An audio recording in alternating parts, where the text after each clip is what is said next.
Carlos Orellana es un prestigioso profesor de la Facultad de Zootecnia de Tucumán. Es doctorado en ganadería ecológica y especialista en calidad de la carne vacuna.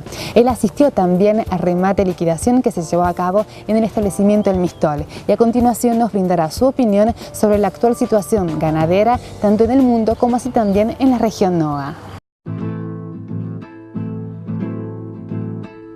¿Cómo se viene desarrollando este año la ganadería? ¿Cómo se presenta? La ganadería se presenta, digamos, mundialmente, digamos, con escasez y con suba de precio. O sea, la carne vacuna, por ser un animal, el vacuno, un animal grande, un animal exigente y sobre todo ineficiente en la conversión de alimentos, es un animal, por ejemplo, el vacuno, que tiene una retención de proteína del 10% y de los nutrientes como fósforo y calcio del 9%.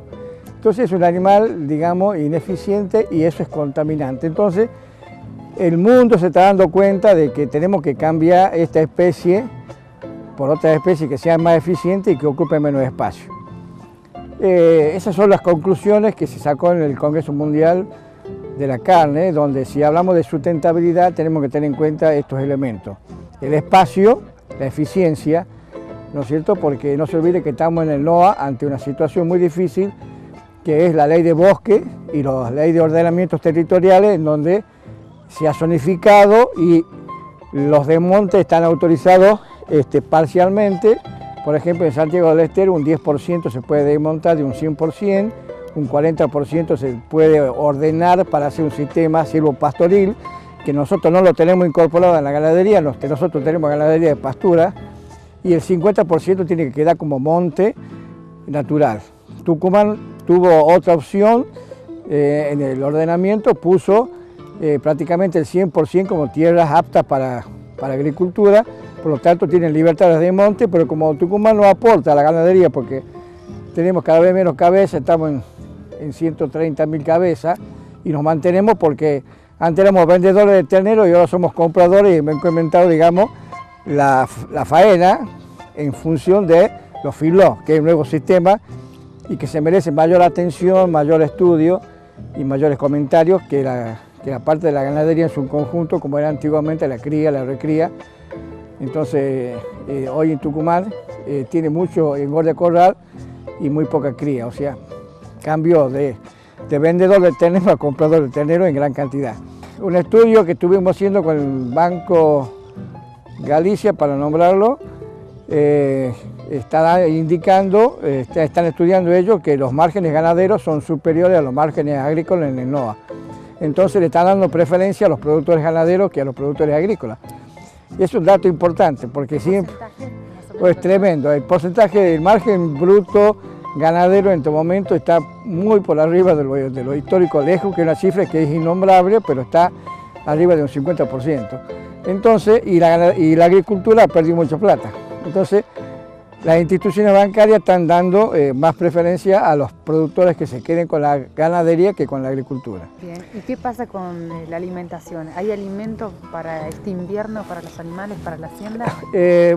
Bueno, si hablamos de alimento referido a lo que aporta la pastura, diríamos que no tenemos muchas reservas en los campos porque las lluvias han sido otoñales y el pasto que ha rebrotado, el pasto de otoño es de muy baja calidad, es aguachento, es deficiente en algunos componentes como azúcares, es desequilibrado y por lo tanto es desbalanceado y hay que complementarlo. Entonces va a haber poco forraje, por más que ha llovido, porque el rebrote no es de calidad. Pero si hablamos desde el punto de vista de los granos como suplemento, tenemos granos disponibles porque con el grano de maíz y de sorgo tenemos la gran desventaja de no poderlos vender, pero no se vende porque es imposible transportarlo a Buenos Aires a $280 el costo de flete. Entonces, los que tengan feedlot y los que hayan hecho silaje van a tener alimentos baratos para la vaca de cría y para el feedlot. Y los que tengan grano o tengan ternero van a conseguir grano barato para alimentar el feedlot. El costo de kilo de carne por feedlot para el feedlot está muy barato, o sea, si no, yo no le pongo el costo operativo, que cada empresa le tendrá su costo operativo, el costo del kilo de carne está más o menos en 4 pesos. Y el precio de venta estamos hablando de 10,70 más IVA. Entonces, ese es el margen importante que tiene el filo. O sea que es un gran negocio la ganadería. Inclusive a las vacas de cría, si tenemos silaje, las podemos hacer pasar el invierno bien con una buena suplementación de silaje. Entonces, tenemos comida, porque tenemos maíz en el NOA que no se va a poder vender.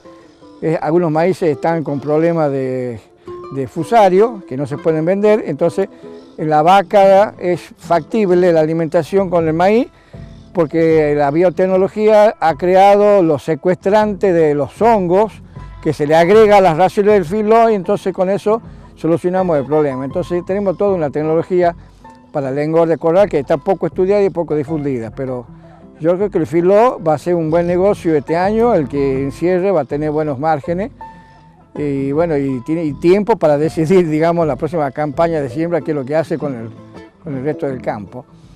Bueno, en términos generales, el problema de la ganadería del país y del NOA es justamente lo que usted me pregunta, es la falta de alimentación. Es decir, no tenemos ternero porque tenemos vacas, pero no le damos de comer. O sea, las vacas, si no tienen condición corporal o si no tienen alimento, o sea, si no tienen reserva de grasa, no entran en celo y por lo tanto no se preñan. Entonces, tenemos que cambiar el concepto de la filosofía de producir vaca. Para producir vaca en el NOA tenemos que suplementar. Y cuando hablamos de suplementación, uno piensa directamente en maíz. El maíz sí es un componente energético, pero la suplementación debe contemplar la suplementación proteica con elementos como la urea, que es fácil, o como otros concentrados que tenemos disponibles, y con vitaminas y con minerales. Es decir, una dieta equilibrada tiene que tener la vaca para que mantenga su condición corporal. En esas condiciones vamos a aumentar lo que nos está faltando, que son los terneros, y vamos a aumentar la rentabilidad del campo. O sea que la fórmula es sencilla: invertir en ganadería, invertir en alimentación.